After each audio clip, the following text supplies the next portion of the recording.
Yo, what's going on, everybody? We're back. Week 3 already. Turning the page. Season's going to go quick. Always does. Welcome to the Stokastic.com NFL Strategy Show. First look edition. That means myself, Dave Loughran at Loughran_D on Twitter. Hit me up, LOUGHY_D. And Ben Rasa, jack of all trades, master of many, at JazzRaz DFS on Twitter, are going to break everything down. 13 games we got to talk about here. And I'm sure you've taken a peek, even though this is our preliminary look, dude. You could close your eyes on DraftKings at wide receiver and on FanDuel and just pick several of them with your eyes closed and be very happy with the results. Yeah, it's one of these weeks. I mean, I always start on the betting side. It's not a spread more than a touchdown favorite. Like last week, there was multiple double-digit favorites, a lot of blowout potential. Not that ended up happening on a lot of these games, but what a weird slate of games. There's a million spreads that are like 2.5 to 4 point favorites. You mentioned wide receiver. There's just a lot, and we get Allen, Lamar, Mahomes, Hurts. All the big quarterbacks are pretty much available for this main slate. That's the thing, because running back it's not bad, but running back isn't as deep up top as wide receiver or quarterback, at least in my opinion. Yeah, I when I'm looking at this, first thing I do is kind of just look at the games that aren't on the slate. And you've got the Steelers and the Browns. So you lose Chubb and you lose Najee. You've got the Niners and the Broncos. You don't really lose a ton there, Javonte Williams and co. And then you got the Cowboys and the Giants. You lose Saquon. It's more affected the running backs than the quarterbacks. Yep. Like, you don't really lose a quarterback that's worth anything. I was actually thinking about that this morning, where usually on these slates, before you get to bye weeks, you at least have a couple of the top teams off the slate. So, it's not as daunting, but that's not the case here. You have pretty much from a fantasy standpoint, right? From a stacking standpoint, I think you'd agree, especially because the Broncos have not looked good at all. You have every top stack team in terms of order of production or talent on this single slate.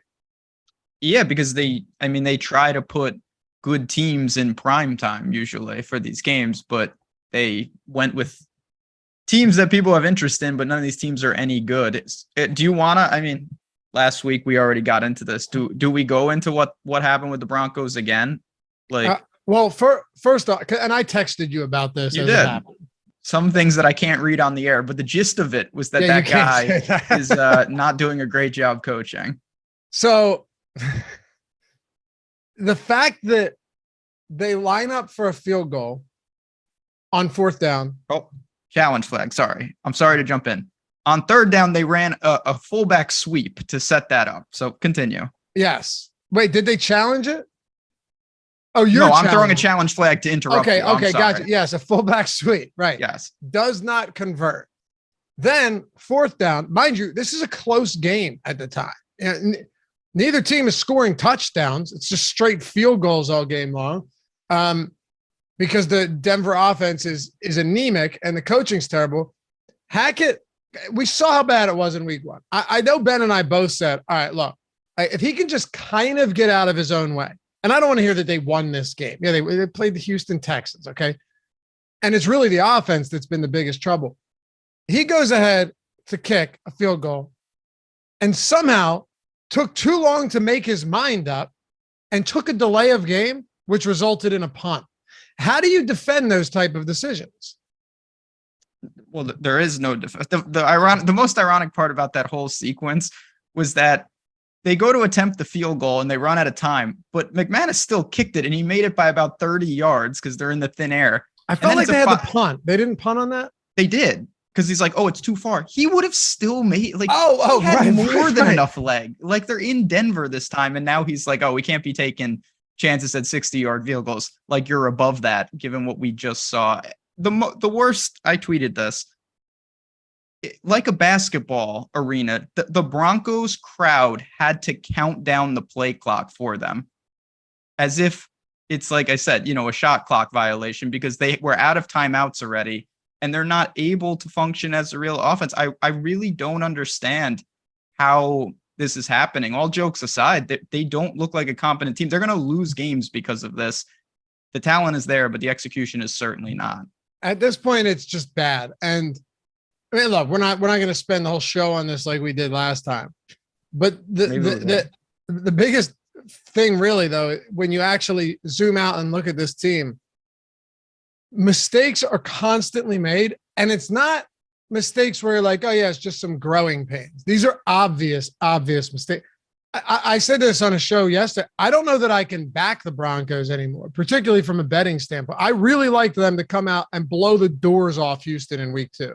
Yeah, I'm glad I got them out of the way in Survivor. Was fortunate to even win the game, but there's no doubt we're mercifully not going to have to deal with them on this main slate. But the only other thing, and then we can dive into this, they're lucky that this guy is screwing up, because what the Colts did may be equally, if not more egregious, just because the expectations on them were like Super Bowl contenders. They might be the worst team in maybe the worst division. What did the Colts do? Not much. You got me confused today. I feel like you're speaking in riddles, man. Well, I'm an enigma. That's kind of how I like to do it. What I'm saying is, did they do anything specific to be so egregious, or just the fact that they scored 0 points against the Jaguars? That's even worse to me. Like, when you do something egregiously stupid, everyone talks about it. There's nothing even to talk about with the Colts. They're just not. They don't. Matt Ryan. I know everyone overreacts to anything. He might actually just be like completely done. It might be it.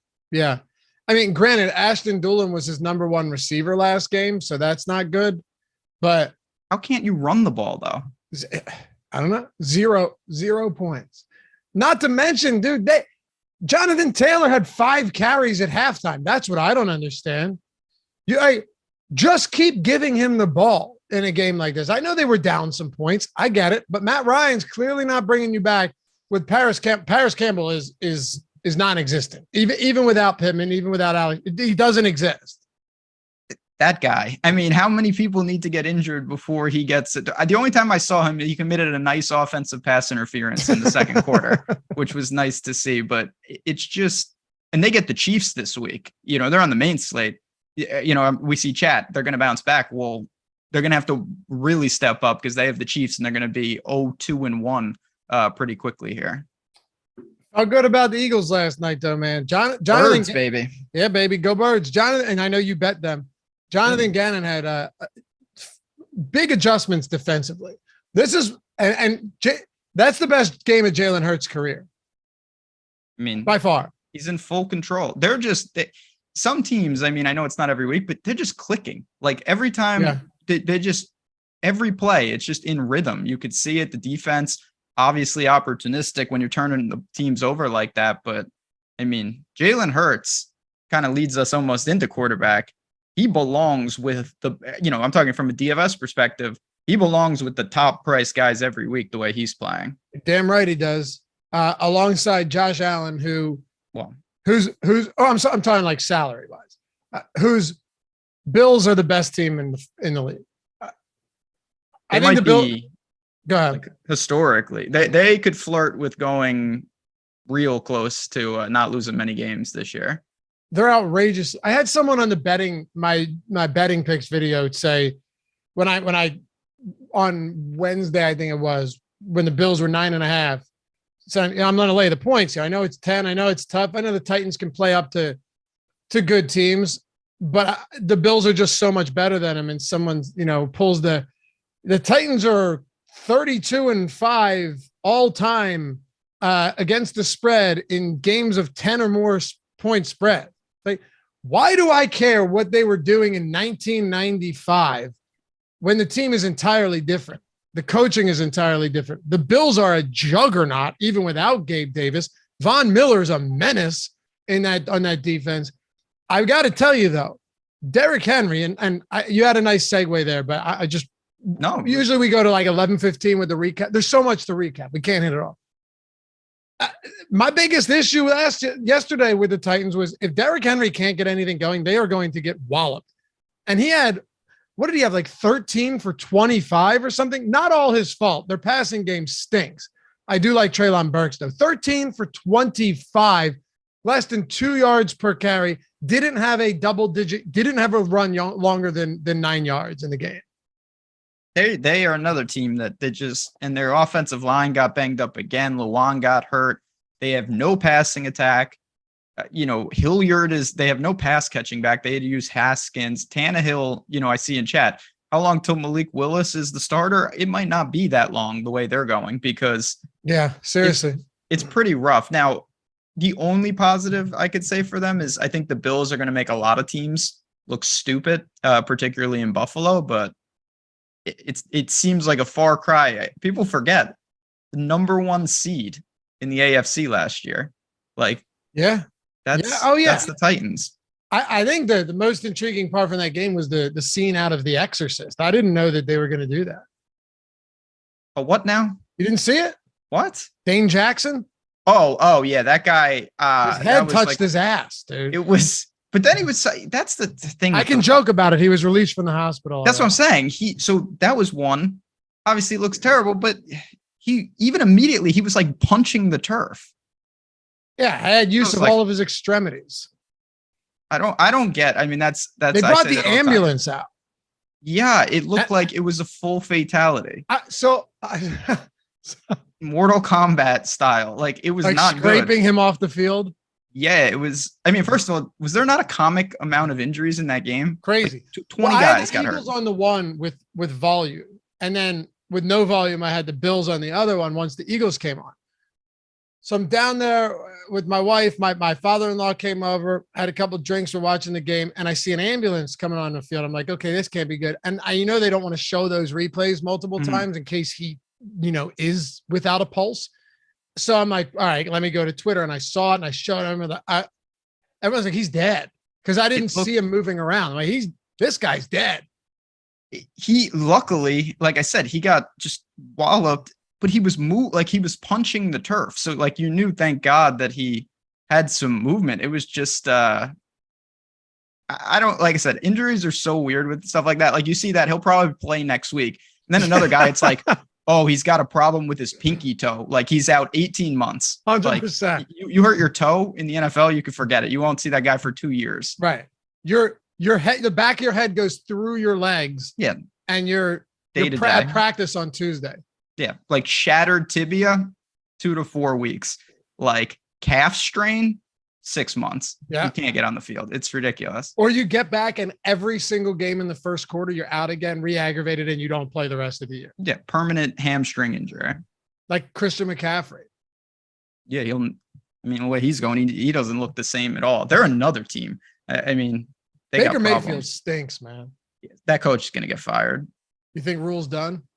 Yeah. Back to college, my friend. All right, we got 300 people watching already. Hit that thumbs up if you haven't done so yet. This is awesome. We had 300 people, 15 minutes into the show. Much appreciated, all you guys. Ben and I love doing this show every week. By the way, this might be my favorite show to do. To take a look at everything, hang out with my buddy here. And I was doing a show with Gajeski yesterday, and someone commented, "Love you guys. I could feel the tension though. Hope it gets worked out." People just conjure shit up in their heads. The comments are getting more obscene on my Odd Shopper videos. Some of the stuff people write, it's just the coughing one was hilarious. Yeah, I have had a cough recently, but no. Very shady business. But for the majority of people watching the show are regulars. We love each and every one of you. Yeah, we do. Hit that, atone for your sins. Have you not yet? And hit that thumbs up. Subscribe to the channel. And if you want to join, hit join down below. Question for you guys in chat. Question for you guys in the comments if you're watching after the fact. And of course, if you're on podcast, you guys too, welcome. Hit that subscribe and leave a rating and a review. Appreciate it. Who has been the most disappointing fantasy player this year, either by ADP in fantasy football, Ben, or by salary in DFS through the first 2 weeks? You want to leave that to chat, or you want me to throw I want your answer as well. Everyone's going to have, but we're going to have a lot of different answers. I mean, I look and there's just so many to choose from. It correlates a lot to what we've already talked about with these disappointing teams. I mean, I don't want to go with a quarterback just because I think quarterback's kind of a little overrated in that sense. Jonathan Taylor has had kind of split weeks. I think McCaffrey's a little more concerning to me because where is his ceiling now? Like, it seems like he's not playing that bad, where Jonathan Taylor, I at least know, could do it. I'm going to go to the top end running backs to kind of answer the question. I think that when you talk about Henry, McCaffrey, and Taylor, it's becoming clearer and clearer that the gap between them and these guys, a couple $1,000s cheaper, is very blurred. And that's not the case with Cooper Kupp and Adams and the wide receivers. I was going to say McCaffrey too. Najee Harris, though. Yeah, that's a good one. I forgot about him because he's not on the main slate. That's rough. And I think if you're just talking from ADP, if you're talking fantasy football, first of all, the most impressive, in my opinion, has been Amon-Ra St. Brown. I think he's going to be a star. I don't think he's going to be a star. I think he honestly is a star. Are you gonna buy in with me that this offense might actually be kind of decent, and they get Jameson Williams back in a few weeks? Yes, but as I said on the Odd Shop, which you can check every Friday, me, Lofty, and Aton breaking down each and every game from a betting perspective over on Odd Shopper. I like the Lions in that game. I laid the point or whatever. I think it says still more about Washington. Washington sucks. That's fair. But 35 plus points in back-to-back weeks. They have 3 runs of 50 plus already. I'm just saying, I don't think they're going to be a laughing stock offensively at all this year. But they're not. I don't think they're great either by that stretch. They've improved. I don't know. I'm not saying they're like up there with the Bills and Eagles offense. I'm just saying I think they're easily middle of the league. Maybe slightly better. 10 to 15 range. Yeah, 10 to 15. Like 12, 13. Yeah. Okay. All right. Most disappointing fantasy football ADP wise, it's Darnell Mooney, hands down. He has 4 yards in 2 games. But you see those 4 yards though? It's pretty clean. I mean, the Bears. Actually, no, because he had an 8-yard reception in week 1 and then a minus 4-yard reception in week 2. So he doesn't have a 4-yard reception. So that's fair. I mean, I'll spin it the other way. Oh, Kyle Pitts. I'm sorry. Ghetto Farm. That is a great answer. Kyle Pitts is a big one. Kyle Pitts is a big one, but Darnell Mooney. We got to see if the Bears can function because they had to play in a monsoon. Then they play the Packers. True. Kyle Pitts has been disappointing, but I'm not deterred. I'm going to be buying on him as the stock drops. Okay. Drake London looks good though. Good. They're going to be someone though. I'm glad he looks good. I think that helps Pitts. There's going to be no, me too. I wasn't saying it was hurt. Oh yeah. There might be an offense we can stack this year in some good matchups, but all right, let's do it. It's always fun to open up the show with the little week two recap. There's so much going on, but we have a lot at quarterback, and I don't want to get bogged down at the top here. Like, I want to spend time on some of the spots where we go, this is really a tough decision. I think if you were to tell me that Patrick Mahomes or Jalen Hurts or Lamar, even against New England with how that offensive looks, or Josh Allen because they can't be stopped. Although I think we'll talk about it. Justin Herbert, to me, I'm a little on the fence because if he plays, he's clearly going to be in pain. It's clearly a pain tolerance thing, even though he made some big plays late in that fourth quarter. Kyler Murray against the Rams. But if you were to tell me that, Mahomes, Hurts, Jackson, any of them were your top play this week, I'd say I get it. Yeah, I mean, these guys most of them have dual threat ability. They're goal line options for their teams.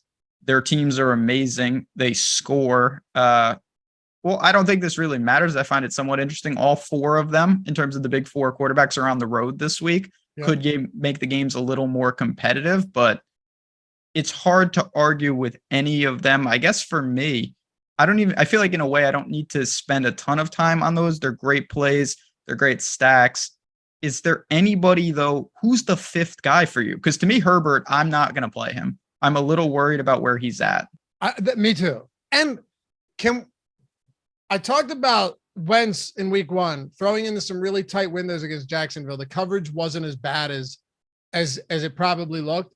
And the Colts are just a disaster. They have 0 weapons.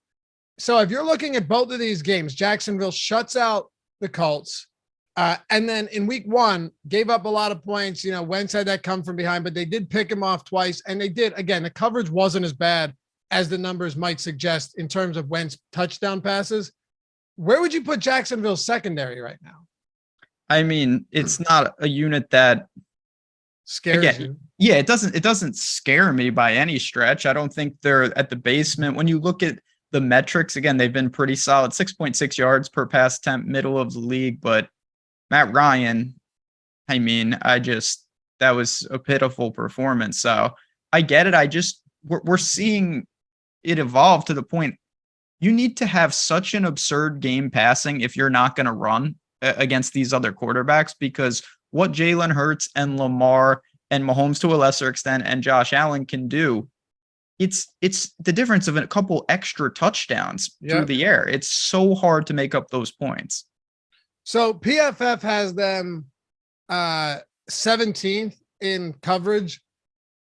Football Outsiders Pass DVO has them 3rd. I think they're probably, again, middle of the league. And I don't mind spending some of this show now that we're 2 weeks in to evaluate what some of these teams look like, because 1 week doesn't tell you much. 2 weeks tells you a little. 3 or 4 tells you a little bit more. I think they're better, but I don't think they're great. Put it this way, if Justin Herbert wasn't dealing with an injury, I don't think I'd be too concerned. But no, and I'm not concerned he won't play well. They're 7-point favorite. I think they're going to win. They've had a long week too. Maybe they get Keenan Allen back. I'm more saying that you're paying an extra $200 for Jalen Hurts, and Jalen Hurts in 2 games. It's only 2 games, but he's given you 15 and 17 points rushing. That's like 4 touchdowns that he's you have to averaging 31 fantasy points. How many touchdown passes has he thrown? 1. Yeah. 1. He's my number 1 this week, followed by Mahomes. I'd probably put Allen right back. Allen, the thing with Allen is I love him, but you are paying up for him. You're paying $600 more on a slate like this. You're going to look for savings. Then Jackson. I don't know what I want to do with Kyler Murray. I knew you were going to say that. He made some amazing plays on Sunday. A 2-point conversion where he ran around for 48 seconds. Yeah, the Madden where you just go to your own end zone and then you come back. First of all, if everyone came together in this country and just decided that we could play with 31 teams and we just liquidated the Cardinals, nobody would care. I'll get that out. But because we're not going to do that for week 3, why doesn't he run all the time? Like the whole concept of Kyler Murray was that he's just going to run all over the place, but he doesn't. And I have trouble with that. They were lucky to win that game for so many reasons, of course. I want to be there, but I'm not. I bought on Kyler last week. It didn't really work, even though he wasn't terrible. And he did storm back. I just don't think we're going to get that game script every week with them. You're probably right. And it worries me. The mid-range, and like you and I both said, there's so much up top that you can, take your pick. Who are your 1 and 2? Because if I think for me right now, based on salary, Hurts and Mahomes. Hurts and Mahomes. Okay. Kirk Cousins, coming off a disastrous performance, has Detroit. I could see that game shooting out, by the way. Yeah, Detroit's secondary. What's that? Detroit's secondary is not good. No, it's not. 53-point total. Did you see Minnesota's coverage last night? Everyone was open. Yeah, Quez and co were quite open. Everyone was open. It was insane. 53-point total. If I had to guess, and I haven't checked out the highest, it has to be the highest on the slate. Maybe not. Maybe, let's see. Bills. Is it Bills? What's that at? 53.5. Okay, so we're right there. I think Kirk Cousins the bounce back performance for him is very much in play. You have Stafford against Arizona, Wentz against Philly. He's the QB3 so far in the league, which is just mind blowing. Brady's down at 6,000 against Green Bay, but everyone's hurt on that team. I actually want to ask you about Joe Burrow, because this offensive line was supposed to be markedly better. They are a outright disaster. How'd they get worse? That's what I don't understand. It seems worse. I don't know how they got worse. They clearly did. Yeah, 13 sacks in 2 games. Now, the one thing I'll say, and it's only 2 games, the Jets have sacked the quarterback 3 times. They're not a good front. This should be, first of all, the Bengals can't be messing around. They have to win this game. They're 4.5-point road favorite. Burrow is an easy stack because he's got elite weapons all over the place, and his price is different than these other guys. He's giving you Kyler-esque mobility right now, which is crazy to say because, of course, they're not the same on the ground. Like he's rushed for 47 and 26 yards, probably a product that every play is running for his life. But I get Burrow. I think for me, the most interesting guy there is Tua, though. Not because I like him, but because of coming off an absurd performance, going against a team that you're going to have to put up points. How many people are going to go right back to Tua, Waddle, Tyreek, run it back with Diggs? You could be right. Yeah. It's a tough matchup. This Bills defense scares the hell out of me right now. But Tua did look very good. He looked very good. What's he priced at? He is 6,100. Seems reasonable. At home, competitive game. I get it. I think that, chat just brought up, I don't hate the Detroit stack with Jefferson on the run back. Could you flip it around and target the actual Lions with Goff? I plan on it. I plan on it. I don't know why you wouldn't. I mean, I get it. I'm not saying you have to be excited about him, but he's 5,800. I'm not saying Minnesota's as bad as they were last night, but they're not as good as they were in week 1. They're just not. 2 of the 5 starting offensive linemen for the Packers were out, and then Runyon went down with a concussion. Alan Lazard might not seem like a big deal, but he's a red zone threat. They were playing with rookies in Romeo Doubs and Christian Watson in their first game. I'm not shocked the Packers were horrible. I have no problem going to both sides of this game and thinking that it could be a shootout. The Lions have scored a ton of points through the first 2 weeks too. They dropped 36 on Washington, 35 on Philly, who just limited Kirk Cousins and company to 7 last night. I mean, look, 2 weeks, you're going to see a lot of these Jekyll and Hyde performances from one to the other. But at the same time, I'm happily going to target both sides of this one. And my guess is that the Goff stack, the Detroit stacks are going to be less owned with a Minnesota run back than Minnesota stacks with the Goff or with the Detroit run back. Yeah, I'd agree with that. My one concern, I guess, is that at its core, Detroit wants to run the ball. That's who they are. They prefer to run, where Minnesota so far, they're throwing the ball all over the place. And it's not like they should give you Dalvin Cook more work, but they just don't for reasons unknown. Now, again, it's 2 weeks. I don't want to overreact. That's probably as low as I'm going to entertain. Mariota, maybe against Seattle. Again, mobility, kind of a weird offense to plan for. I don't think Seattle's any good. Do you have any real cheapies? Mariota was the lowest I have written down for today. I think he's fine. I'm not enthusiastic about him, though. What do you want to do with Derek Carr? Titans just got obliterated. This is not the same Titans team or even close. No, but I don't know. In Tennessee, I get it. Tennessee, I mean, historically, when we look back, Tennessee gets in crazy shootouts. I don't know how. It doesn't seem like they're that type of team. We've seen that time and time again for them. Derek Carr's thrown the ball 37 and 39 times. Competitive games. I still think he's on the outside looking in. I would rather play Goff if I was picking one. Okay. So would I.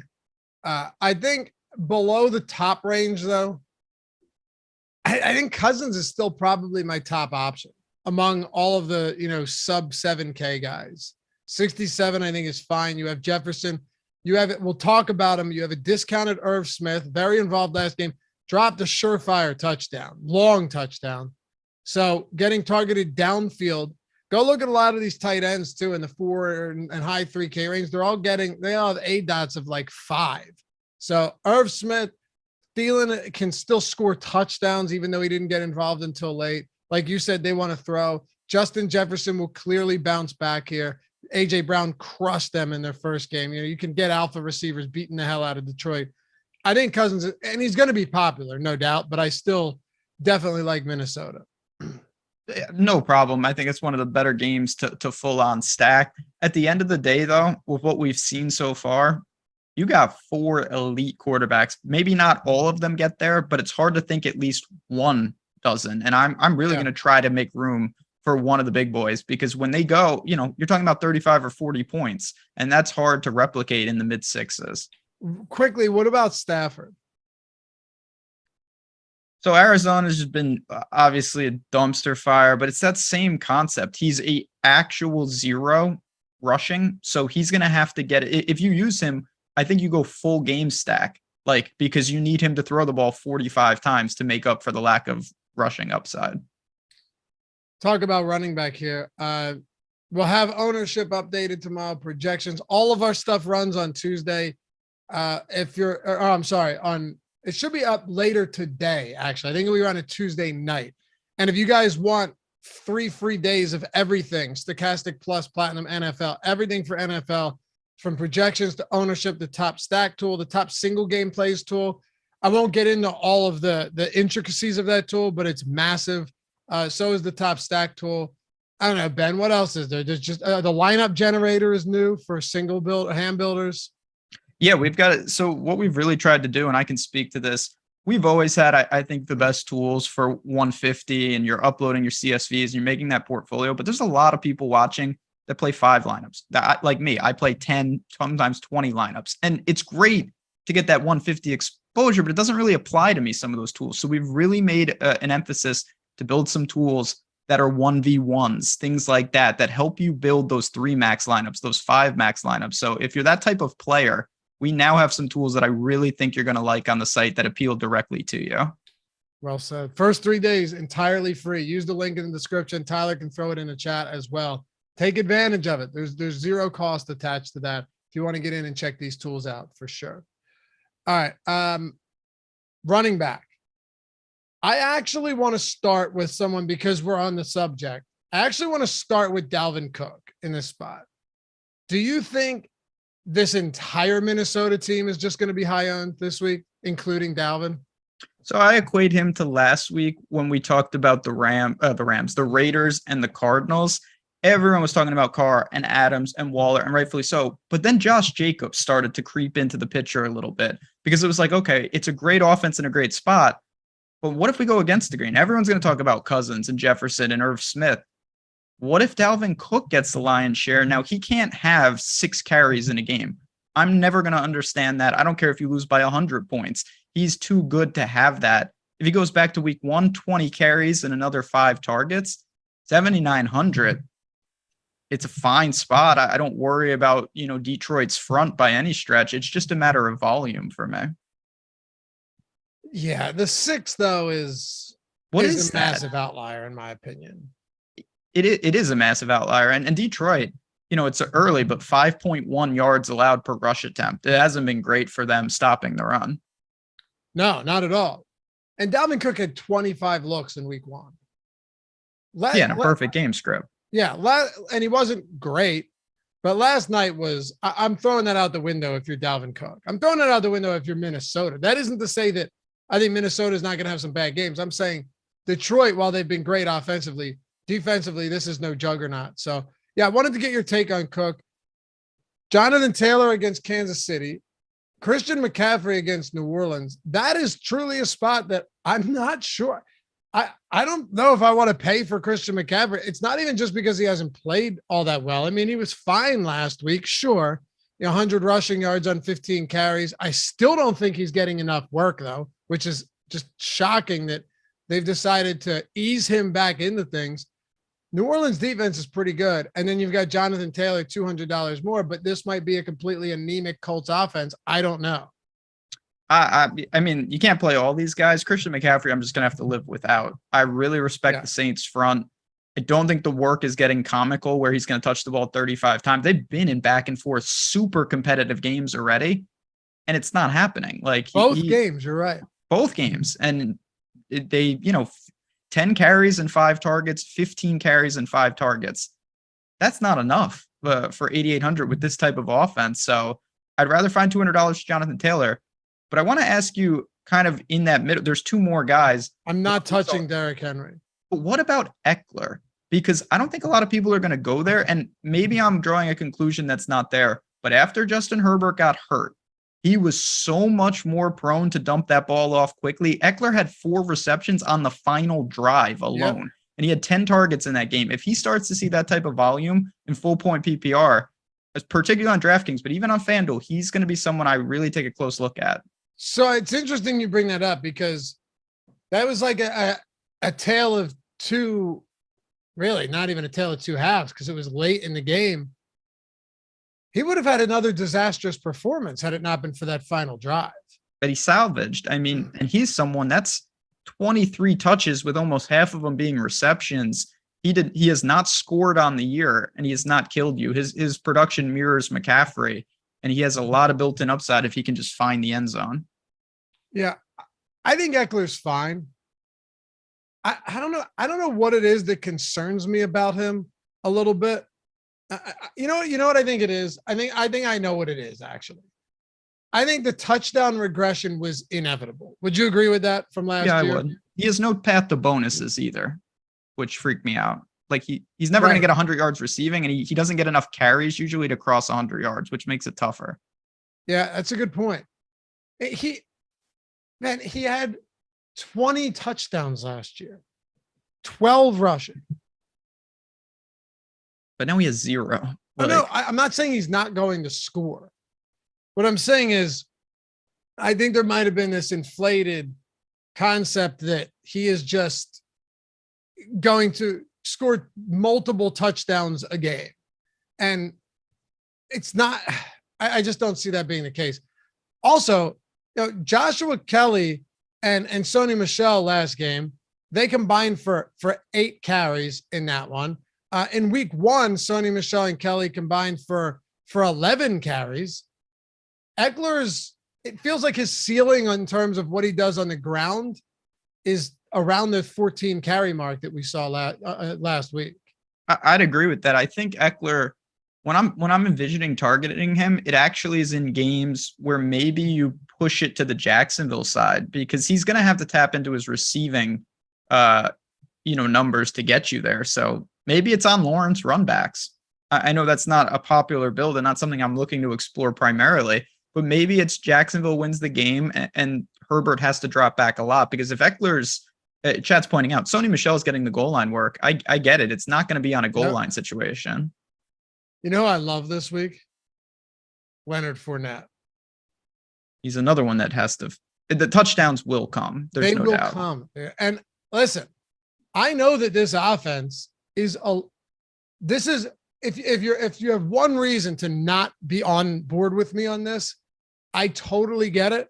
And it's just the fact that, Mike Evans is out, Chris Godwin, Julio Jones, all of those things are going to play a significant role in the overall, how well this team functions offensively, right? Leonard Fournette is obviously better if you're getting to the goal line, if you're getting to the red zone. All of that stuff is insanely important.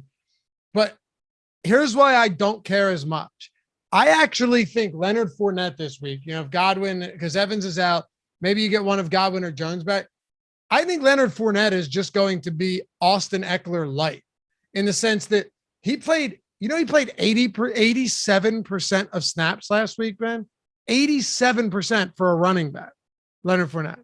Yeah, I mean, they're not shy about giving him touches. Like, I know we've been talking about Eckler and they want to manage his workload. They don't want to manage Fournette's workload. He is like Gio Bernard. Is he even on the team anymore? Like, Gio Bernard got 0 snaps. Rachaad White had 13 and he didn't bring in his only target. Exactly. So, okay. Tom Brady really struggles against the Saints. This is not a surprise to anyone. It's not a new occurrence. He five starts against the Saints with Tampa Bay. Go look. They're now 1-4, but he got shut out 9-0 at one point last year. Dennis Allen has done a phenomenal job shutting him down, whether his weapons are there or not. But ultimately, and I won't ramble on about this, when I see volume like that, and Leonard Fournette also tweeted, he said, the touchdowns are coming, boys. He said they're coming, which means nothing, but I love that he's into the fantasy stuff. This year, if we were to just take Leonard Fournette routes run, 47 routes run leads the team. Now, Evans got suspended. Guys were out. All I'm saying is he's going to be involved as a pass catcher, even if he only had 4 targets last game, 6 on the year. He had 21 and 24 attempts through his first 4 games. So a shit ton, an immense amount of work is going to Fournette at 6,500 at home against a Green Bay team that, even though they were crushing the Bears last week, gave up 100 plus rushing yards to David Montgomery. Yeah, I mean, Green Bay, 5.6 yards allowed per carry so far, 29th in the league. They haven't stopped anyone on the ground. So I get it. This is not, I like Fournette regardless, but what is the deal with Mike Evans? Like, he's going to appeal. Does that, could he play? Is it possible he plays? I don't know. I don't know, actually. I don't think it matters for Fournette. I was just wondering that. I don't know. Yeah, Beasley's there now. It's a tough scene for Tampa's pass catchers. Scotty Miller time, man. That guy. Him and Perryman are on like 4 different teams. Perryman caught touchdowns for multiple teams on Red Zone last week, I swear. I look up, I'm just like, what is going on here? Guys everywhere. Who else do you like in the mid-range? So yeah, as you worked out, running back has been pretty. So Gibson was another. Lucky he scored late to make it just standard bad instead of like egregiously bad. Not a great game. Really, really wasn't. So I don't mind him, but let's just go right to it. There's a couple guys right below that I think we have to talk about. One would be David Montgomery, and then the kill spot, possibly.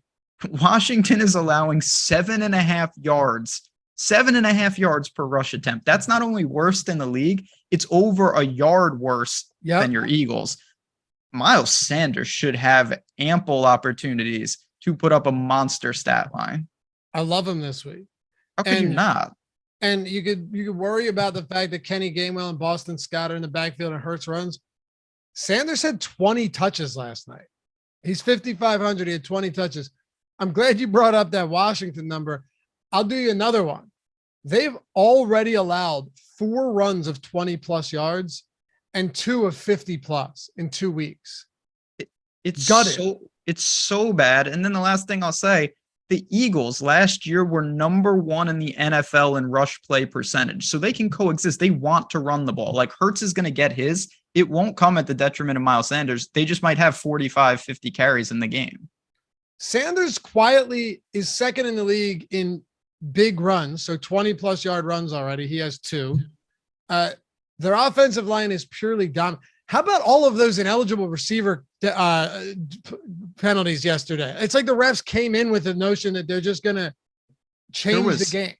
There was some bad ones. The Devontae Smith pass interference. What was that? Did he touch him? What are we doing here? Not even close. But no, look, Washington's run defense has been putrid. You're talking about James Robinson, right? Jamal Williams, DeAndre Swift, obviously good. Travis Etienne had, on very limited carries, had big runs, a 27-yard run. James Robinson ran all over them. Swift had a 50. Amon-Ra St. Brown had a 50-yard run against him. Miles Sanders is averaging, I believe, almost 6 yards per attempt through his first 2 games, Ben. He's been great. And yeah, I just want to address kind of that concept from chat. You know, how can you get to Sanders when the coach loves to get Scott and Gainwell goal line touches? That's true. It ups the variance because he could get vultured. But if you break a 60-yard run, they don't stop it at the 5-yard line and sub another guy in for the last 5 yards. Like, you're playing him for the tournament upside and hoping that he connects on some of these long runs. He's shown the ability to do that. If he gets 15 to 20 touches in this game, and I think that he will, I will gladly roster Miles Sanders. Yeah, absolutely. And by the way, Sanders is 6th in the league in goal line carries through the first. I mean, you get vultured. I get it, but he can. But what I'm saying is they have so many opportunities. Sanders already has 3 carries inside the 10-yard line. So is he Jonathan Taylor in terms of goal line usage? Obviously not. But hold on a second. Neither is DeAndre Swift, right? Neither are a lot of these other guys. Neither is Austin Eckler right now. The biggest difference, and I'm not comping Miles Sanders to them in terms of ability, he's 5,500. And they should be able to put some points up. He's 5,500, 20 carries last game, or 20 touches last game. I think he had 16 or something in week one. It's hard not to like him with how bad Washington has been on the ground thus far. No doubt. And like I said, Gibson on the other side does check a lot of these same boxes. So this is really where I'm going to hone in. And then as we get lower, I don't have much to say.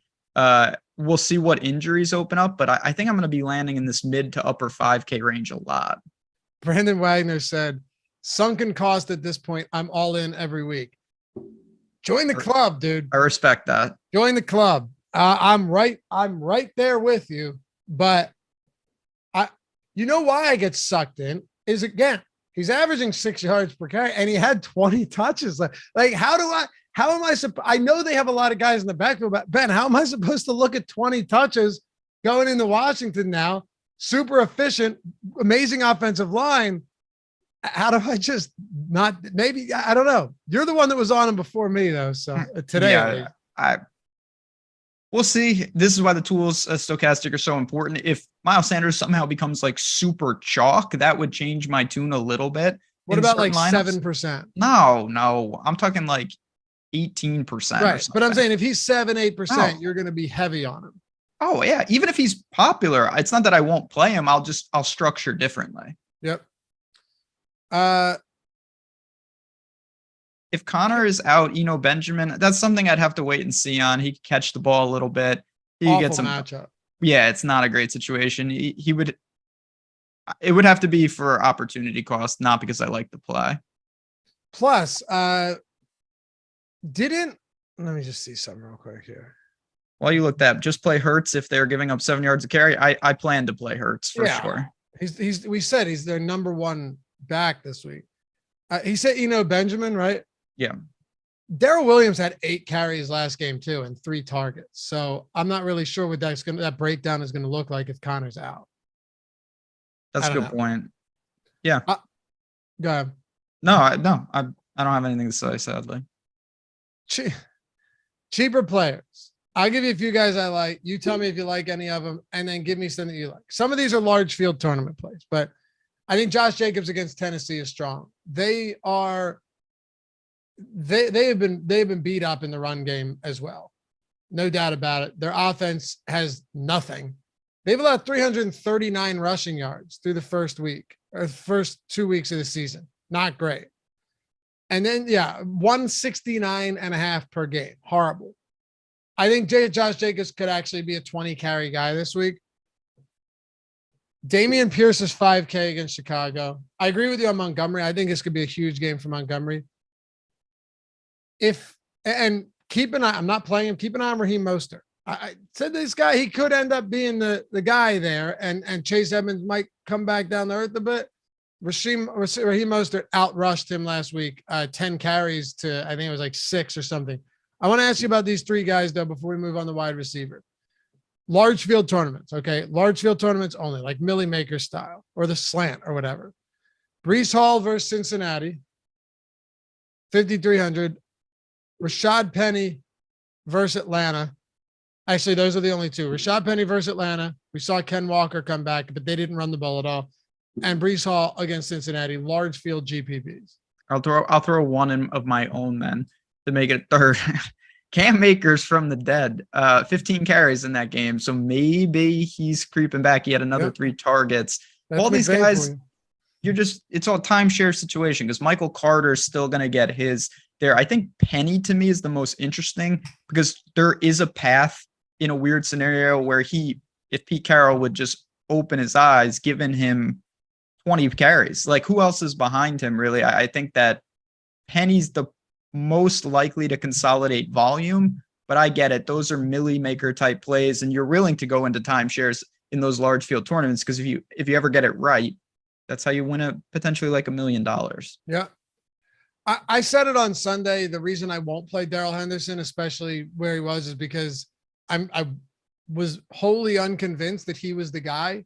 I'm not convinced that Cam Akers is going to be. The run game stinks anyway. That's my problem, Ben. I don't think Cam Akers is very good, and I'm not sure Henderson's better than just a low level starter. I like Cam Akers in life, but I just don't really feel the need to. He's not in a price range that does anything different. He's the same price as Miles Sanders. How could I forget this guy? Joe Mixon. I know that this team has been terrible, but Mixon, similar to Leonard Fournette, massive amount of opportunities. Last week, he had 23 looks, 19-4. He had 27 carries and 9 targets in week 1. The volume is monstrous for him. The production has yet to follow. Yeah, that offensive line sucks, but he's going to get a lot of work. He's fine. I don't have a strong take on him. If I land there, I'll be more than happy to roster him. But you also have Dalvin Cook and guys like Fournette is $1,100 cheaper. I would rather play Fournette. Okay. Hey, prizepicks.com, Prize Picks, App Store, Google Play Store, wherever it is you want to play. They're giving you $100 first match deposit bonus when you sign up using the link in the description or the one that Tyler's going to throw in the chat. $100 up to $100 first match deposit bonus. Very cool format there. Unlike your parlays where you go at a traditional book and you hit 4 legs of 5 and you lose on that 5th leg on Monday Night Football and now your week is ruined. If that happened on Prize Picks where you're just grabbing props, no juice on either side, you can build them from multiple sports all into one, whether it's like you're like Ben, college football, MMA, and NFL. You want to throw all of them into a 5-player lineup. If you hit 4 or 5, you still 2x your money. You still go home happy. You hit 3 or 5, you can still make money back. If you do the power play where you're making a 4-prop lineup and you hit all 4, you 10x. Very cool. Very cool format over there, Ben. I think I like what they're doing at Prize Picks. So they have stuff that you can't bet on the traditional books, for golf, like fairways, hit some stats that are really different. So if you have a good read on some of these type of players, you can get in some action in different ways. And then of course we support it not only with some of the tools, but in our Discord, and we'll talk about our Discord in a little bit as well, but we got people dropping Prize Picks plays in there as well. You can structure it. You mentioned the parlays, the different ways to do it. Just a fun format. I know a lot of people already play over there, but if you're looking for a different type of way and kind of some soft competition against those lines, this is a great place to start. Check it out, prizepicks.com. Use the link though if you want to get that $100 first match deposit bonus. Take advantage of that free money they're giving you. Go win some money, man. NFL season's here. College football season's here. We got the best college content out there. And if you're looking for help, we have our player prop tools. We have Odds Shopper, which is totally free. All of our content over on the betting channel that Ben and I and Matt and Eitan and Greg and Eric labor over daily to give you guys the best free betting content on YouTube as well. Parlay all of that into Prize Picks and win some money with that link. Get your $100 when you sign up. All right. Wide receiver. Am I wrong to say that if you were to play Kupp against Arizona, Jefferson against Detroit, Adams against Tennessee, Chase against the Jets, hell, Diggs against Miami with how that offenses look, even who knows what Hill against Buffalo is going to do, A.J. Brown against Washington, St. Brown against Minnesota, Pittman against Kansas City. And by the way, I'm not selecting guys. I'm literally going from the highest salary down, just in order. Then if Keenan Allen's out, you have Mike Williams against Jacksonville. It's so loaded at the top. I don't really know where to begin. It's insane. And it's really, really tough edges. You can make a reasonable case for all these guys. This is where game theory, I think, is really important. I'm going to let the field and kind of the public do some of the work for me. Diggs was in an ISO game. I mean, I know it was a 2-game slate, but island game performances, I always think, cause more steam than they should. Tyreek was in the absurd game with the Ravens last week. I think those guys, although they're great plays, might garner the lion's share of the ownership. If that's the case, I will make the pivots to Chase and Brown and whoever I have to, because like Justin Jefferson, I'm not deterred one bit that he didn't show up. He still had 12 targets in that game. So to me, this is you can't really go wrong, but there are going to be ownership discounts on some of these guys. And I truly have them all about equal when you look at points per dollar and their salaries. I agree. Yeah, and you're right. Darius Slay truly put on a clinic on Monday Night Football. He was great. Put on a clinic. And I'm not particularly worried about Devontae Adams either. I don't think he's going to consistently have a 46% target share. I don't think he's going to have 2 for 12 like he did against Arizona. Somebody mentioned in chat as well, Marcos. What's up, Marcos? Glad to see you, brother. Adams against Tennessee has to be the play after what Diggs did to that team. Yeah. Now look, can they make adjustments? Sure. Is Derek Carr on an even close to the same level as Josh Allen? No. But yes, Devontae Adams against Tennessee with how they've looked early on in all phases of the defense has to be a good play. Has to be. Joshua Schmeck, I'm going to keep targeting wide receivers against the Ravens. They're past the, yeah. And this was a thing last week, right? You lose your starting safety. That was huge. They lost Fuller. They've had some trouble in that secondary, guys trying to return from injuries. I don't know what to make of them right now defensively. I mean, Marcus Peters, Marlon Humphrey, they're both, Marcus Peters is back. Chuck Clark at safety. They do still have good pieces, Ben. I am actually hesitant to I don't want to overreact to last week. Tua was great. There was some busted coverage on that Tyreek Hill touchdown. I still don't think Baltimore's secondary is as bad as they looked in week 2.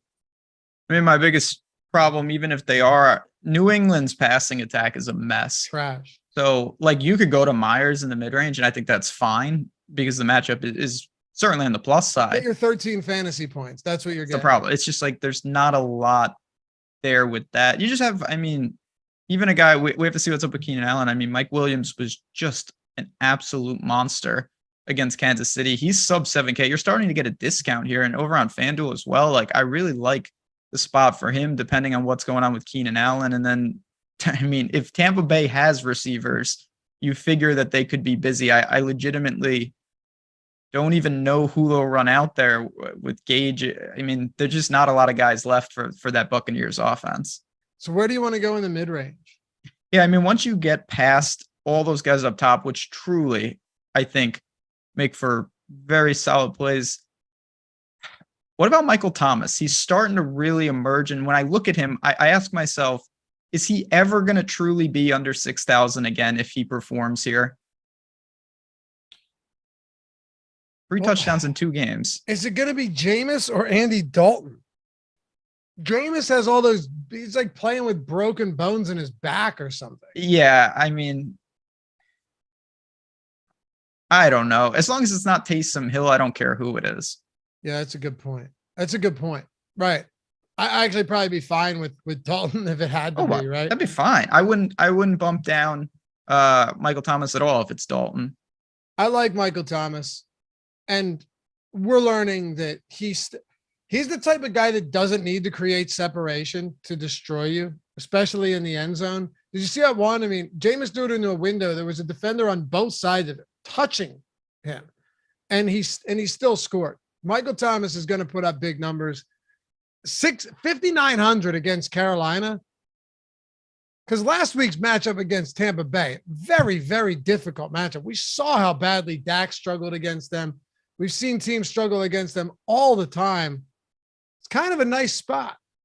And it's a good, like I said, the price point now we're getting a real discount to some of those guys up top.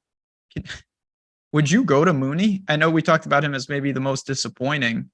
No one's going to play him, right? Yeah, but I don't know if I can. I mean, they're so bad passing the ball.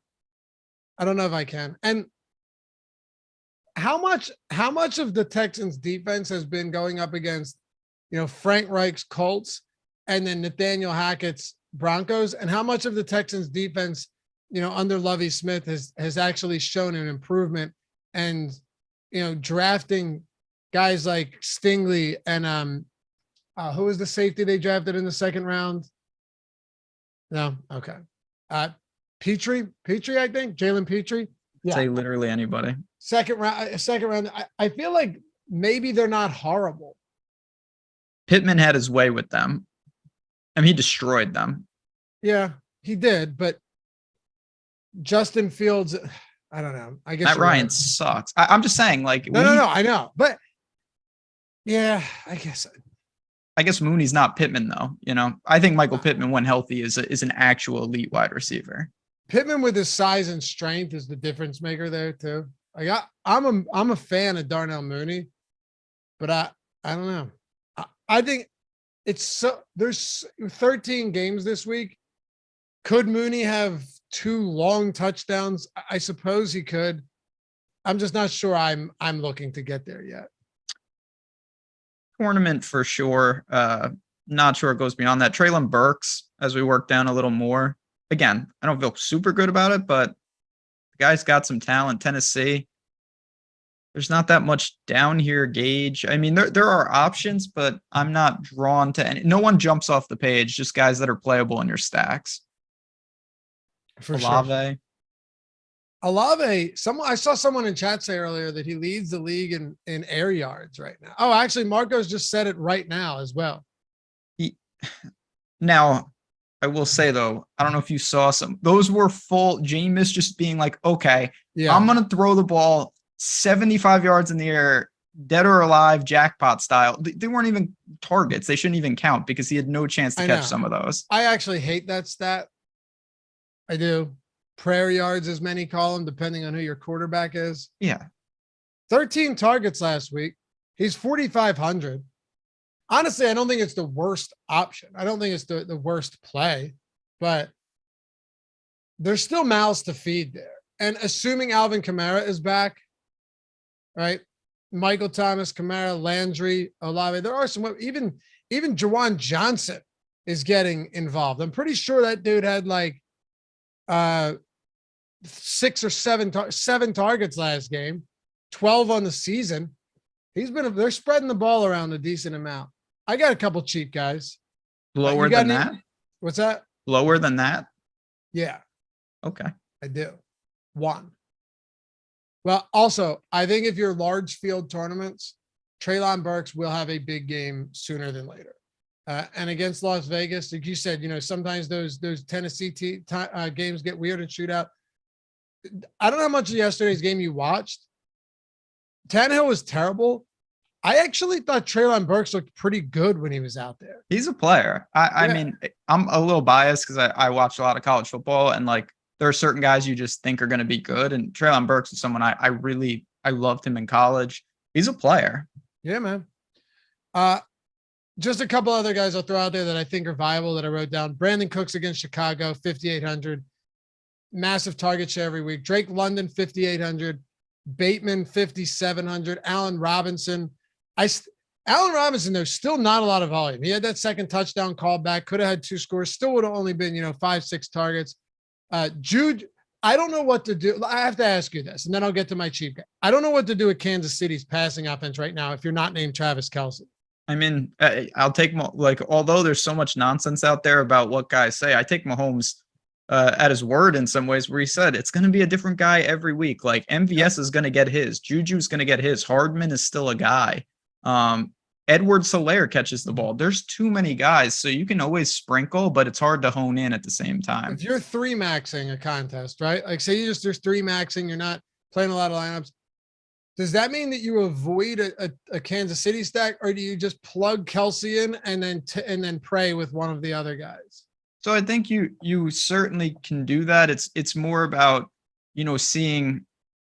I would rather build a very popular, obvious stack and go with like MVS as my leverage and separator, not in my Kansas City stack. Because there's nothing more frustrating than when you roster Mahomes and you get there and you have the wrong guys within the stack. I think it's a better one-off play. Kelce doesn't count because he can be played anywhere. But I don't mind that as an against the grain. If you have a very chalky lineup and then you say, you know what, I'm going to take a piece of one of the best offenses, and it's kind of a roulette wheel. If you hit it, you're in business. Yep. World of Wrestling. Since Hurts is a good choice for quarterback, would you take Devontae? Yeah, Devontae Smith at 5,200 is totally reasonable. Led the team in targets and receptions last game. But this is going to be a team too that has very wild weeks that are all across the board. You're going to see weeks where Jalen Hurts, I'm telling you, there's going to be weeks where Jalen Hurts passes like 19 times, 20 times. You would agree with that. We just have to live with that. There's a big difference kind of to tie it into McCaffrey. Like my biggest concern about McCaffrey is I think he might get 18, like 14 weeks in a row. And that's worse than anything. Give me a guy who gets 3 and then 30. Because if I get the 30 week, I could actually do something. And Devontae Smith can do that. He can grab yards out of the catch. So yeah, I like him, but he's in the same bucket as like a Juju for me. You just don't know, but they're on a good offense, a potent offense that could have score a lot of points. All right. My cheap who play. is this? What's that? Yeah, who is this? I'm very interested. It's contingent though upon some injuries. $3,800 Scotty Miller. Like what happens if Godwin's still dealing with that injury that I think I would not be surprised at all if he doesn't play this week? Julio Jones, Mike Evans is suspended. I'm hoping that Julio or Godwin does play. This is where it gets a little wild because then you can just throw Jair Alexander on one of those guys. Tom Brady has always had a rapport with Scotty Miller since he came over here. I know that he wasn't even active in week 1, but last week, Brady looked his way a lot. So am I excited about him? No, but you're going to be playing a lot of really expensive players this week. Would you rather, look elsewhere with some bad quarterbacks, with wide receivers with bad QBs, or say, assuming some of these guys are out, because we know it looks like Evans won't play. And my guess is one of Godwin and Jones won't play. If that's the case, Scotty Miller had 8 targets last week. I know they were very depleted and Evans got ejected. I think you could see another 8-target game for Scotty Miller, and it wouldn't shock me at 3,800. I get it. My 2 questions there is you have Perryman $100 more, different type of player, but could be busy. And then do you worry about Cole Beasley? It's tough. Does he get up to speed? That's a big question. Yeah. Can he get up to speed in time? Perryman is the guy Perryman's more so the complete boom or bust option in this offense, in my opinion, right? That's what he is. Huge plays or not, but ultimately in week 2, you had Scotty Miller, and this is kind of what I'm getting at. I know they brought Beasley on, I get that, but mind you, it's very possible that Evans, Godwin, and Jones all don't play because Evans at least started this game. Miller had a 24% target share in week 2, man. It's pretty good. Oh, you already said this. There are paths, but there's specific paths for him. Like he needs some things to happen before we can roster him. Oh yeah, exactly. I just figured if those things happen, Scotty Miller will be in some of my lineups at close to minimum salary. If it means I can get some good, like a good quarterback, running back, good receiver. And as we've talked about through this show, there's so many of them. Anything else at wide receiver? You want to close this one out with tight ends? No, last thing, a couple people mentioned if Renfro sits, keep an eye on that. Like injuries are going to open up. There could be some cheap value. I get that. Not a priority, obviously, but nothing to ignore either. Yep. All right. Hey, over 100 thumbs up. Appreciate you. Ben, we got 520 people watching on a morning show on a Tuesday for a Sunday slate, and we haven't even hit Thursday night football yet. So, and I haven't even mentioned Evan Ingram yet. Imagine the viewership in about 3 minutes. Yeah, what? Down 70%? We see those analytics. We see where I mentioned him in the spike and then the dip. It happens. What can I say? One person watching and it'll be you with YouTube up. You know what? It's all about consistency over here. I ride my guys for years. Evan Ingram. We have an Awesemo premium insider access betting Discord right now. Are you going to have some Evan Ingram picks in that, please? I might. Stokastic for the record, but yes. What did I say? You said Awesemo. It happens. Oh, I thought I said Odd Shopper. I meant to say. Okay. Well, it's 1 of 3. You spin the wheel around here. we got a lot of places going on. The Discord has been awesome. I know a lot of people have already joined, but we've added some people. I've been in there for quite a while, but now you're in there. 8 times. All the people you see on these shows, and it's pretty simple. We have a blast talking to you guys in chat, but then the show ends and you may have a question. Something may come up on Friday or Saturday, and you'd love to just get a quick answer, and that's what the Discord is there for. You pop in one of our rooms and say, hey, Renfro's sitting. Do you like the over on this guy? Or, hey, what do you think about this? And it's a great way for bets or for DFS to get kind of that next level access. And I'm really excited about what we're building there. And I believe, Laufey, if you want to try it out, we have a first week free. Do we not?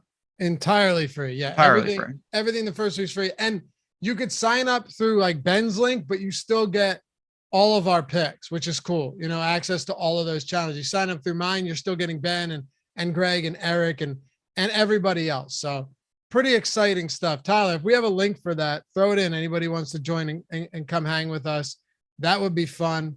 And yeah, try and build a community around it. You know, it's nice to be able to celebrate together, Ben, but then when they have those awful beats like we both did with Cleveland, and I had them at -5.5. So at that game, I was good as long as they didn't score after that onside kick. We can commiserate together too. You know what I mean? Yeah, they were in my, I had them in some teasers. I had a lot of things going wrong with them, but it's great. And you get to talk through things, and it's not just a one-way street. That's my favorite part, obviously. Yeah, I give out my plays and stuff, but there's always people saying, hey, what about this? And I say, you know what? I wouldn't have noticed that. It's a collaboration. We're all working together to try to beat the books and try to craft the lineups. So check it out. Tyler, you got to, it's not your fault. I know. Just get it from someone. I'll get it for you actually. And we'll throw it in chat and we'll throw it in the description if you're listening after the fact. Tight ends this week.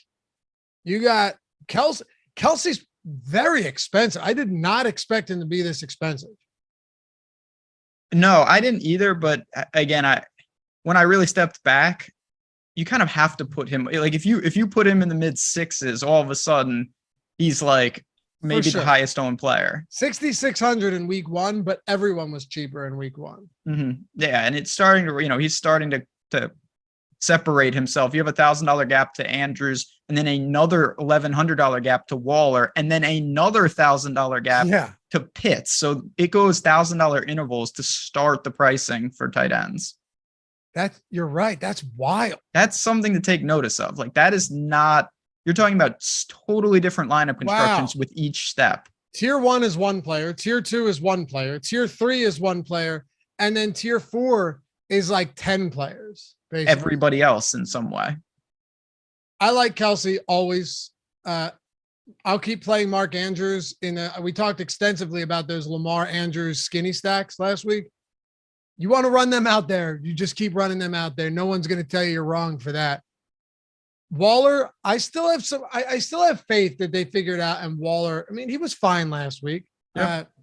No issues there against Tennessee. There's a lot I like up top, but I'm not just trying. I hate when, we go and we're like, oh, I like everyone up there, but I think you can make a good argument for all of those guys because they're all different price tiers. You don't have to be like, oh, I won't play him because he's $100 more or less expensive.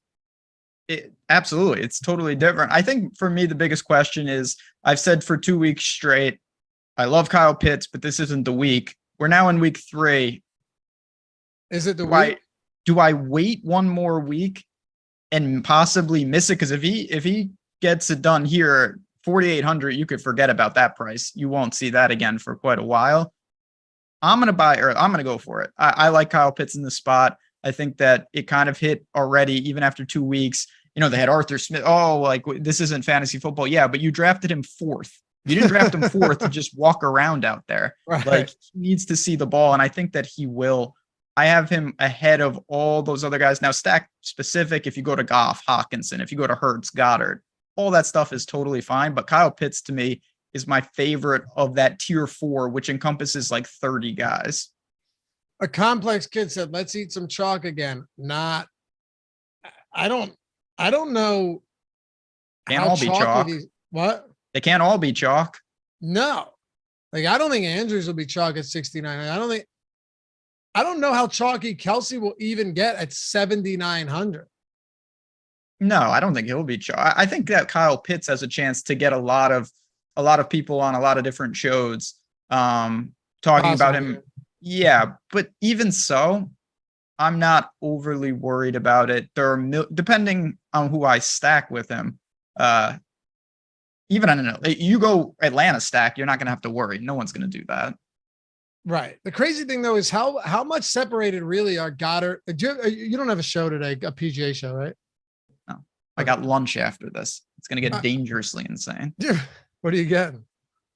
I actually have food. I got a nice, a delicious chicken vodka slice. Ooh, real good. A little salad. What else we got? Is this leftover from dinner last night? Yeah. That's the way to go. Now, how will you heat that up? I don't think I will. Okay, you're just gonna go cold. I think I'll go cold. It's like massive chicken. Like I could take off the chicken and make a meal out of that. It's like a comical amount of chicken on this pizza. I think you have to eat it cold, and it's got the sauce on it already. Oh yeah. Yeah, you got to it's go caked cold. on. I think Yeah. it'll be fine like that. You microwave that, you get a bit rubbery. No, I would go toaster. Yeah. Well, like a toaster oven. Yeah. Or I an mean, air if I fryer? go more than that, I'd have to get May to do it because I don't mess around You with don't do ovens? No. Are you kidding me? Scold my hands. I'm not Like- doing that. Like from Grandma's Boy. Yeah, exactly. That it would be that exact scene. Just get an air fryer, man. You put it on reheat for 3 minutes and you're in business. It seems complicated. It's the least complicated thing on earth.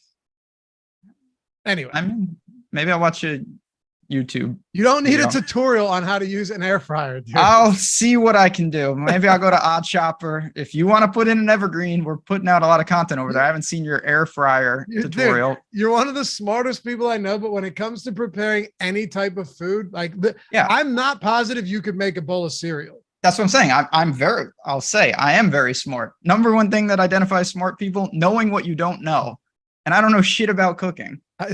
Why I don't cook ever. Don't go near things. I'm talking about reheating. It doesn't matter. You're dealing with like electronics and fire, all things that if you get it wrong, you don't want to be that person. It's like, oh, I didn't know I couldn't splash water on this because now you're in a bad shape, worse than the guy on the Bills who had his head taken off. Like I'm not gonna mess around in the kitchen when I don't know what I'm doing. So we'll eat it cold.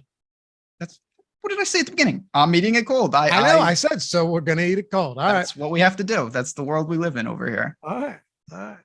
You're a fascinating dude. I tell you that much. I know what I'm doing over here. Dallas Goedert, Zach Ertz, Tyler Higbee, Gerald Everett. All of these guys have been either very involved. They're all at that same price point. I'm really not convinced you're going to see a ton of chalk at tight end. This is 1 week that's very odd in that respect, where there's just a lot of these 4K guys that in good matchups, some injured players on some of their teams, suspended players that could increase their usage again. I think you could see pretty spread out ownership this week. I really do. And that would make, when you get that situation, you're just choosing best available because you don't have to play. Stacking with whoever your quarterback is if you want. Absolutely. So I get that. I know I joked around before, but I do think that Evan Ingram is seeing pretty serious work. And he's got a Chargers team that they're probably going to be trailing and throwing to. He had 8 targets against Indy, still hasn't found the end zone, but he's got some of that ability. So I know Irv Smith, who dropped like a 70-yard touchdown, as you talked about, but don't forget about Evan Ingram as a pay down. Yeah.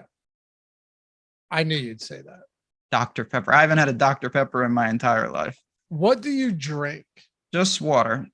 Just water. Just water, or, occasionally I'll drink like wine or beer, but. Okay. Yeah. For me, water and alcohol. That's it. Yeah. And beer is mostly water anyway. Yeah. Get those Busch Lights. Nah, Coors Light. I only drink water. It's true. You don't drink like orange juice? People drink orange juice. I will have.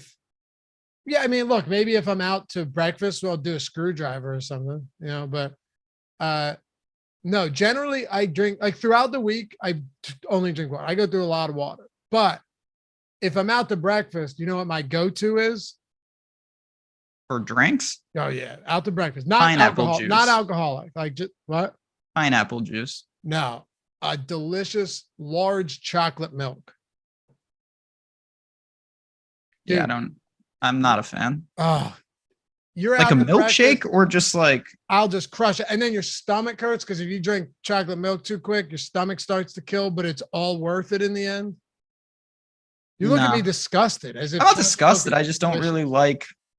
I will take sometimes when I'm out at a diner, I'll open up one of the little half and halves and take a little shot of that while I'm at the table. And you look at me odd. Yeah, I mean, that's definitely frowned upon. I'm not proud of that.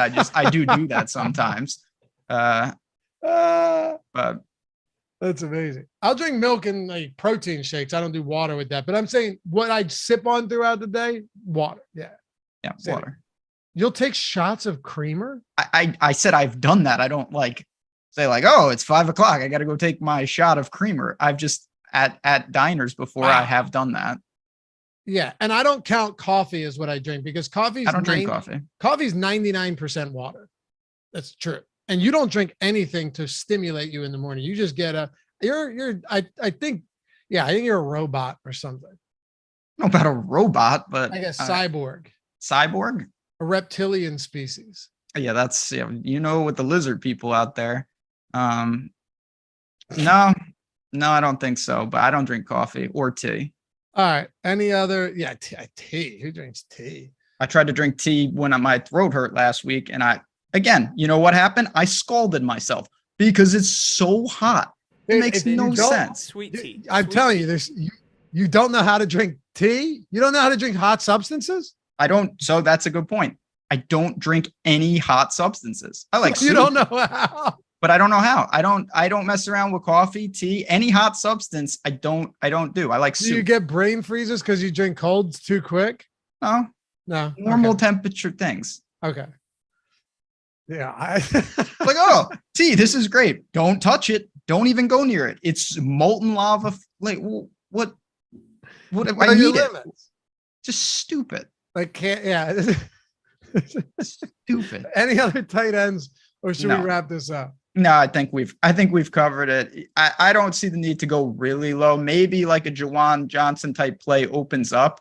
That'd be more of a Sunday mentality. You burnt your mouth on the tea. Did you finish it, or were you like, I can't do it?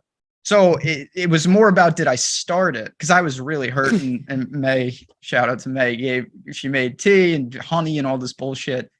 And I legitimately couldn't drink it. It was so hot. Then I got it down. It tasted like nothing. Not worth it. All right. It was like green tea.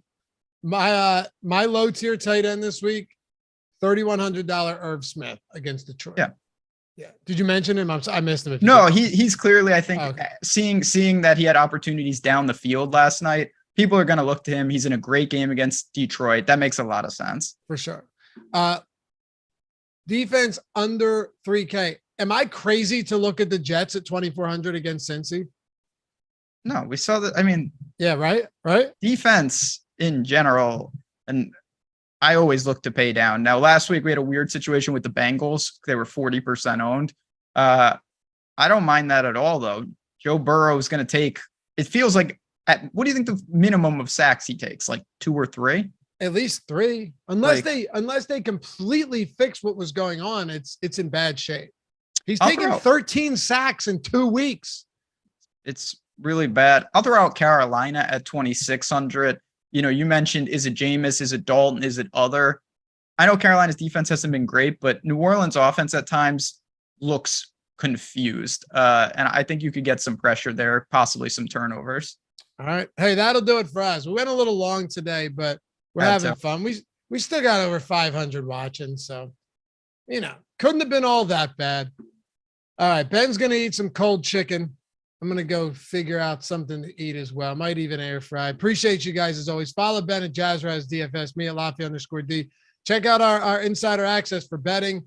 Prize picks over there. Links in the description. You want the $100 first match deposit bonus. And if you want something for free, 3 free days of Stokastic Plus NFL Platinum. Just use the link, baby. We'll see you over there. Get all those tools entirely free for the first 3 days. Appreciate you guys. Peace.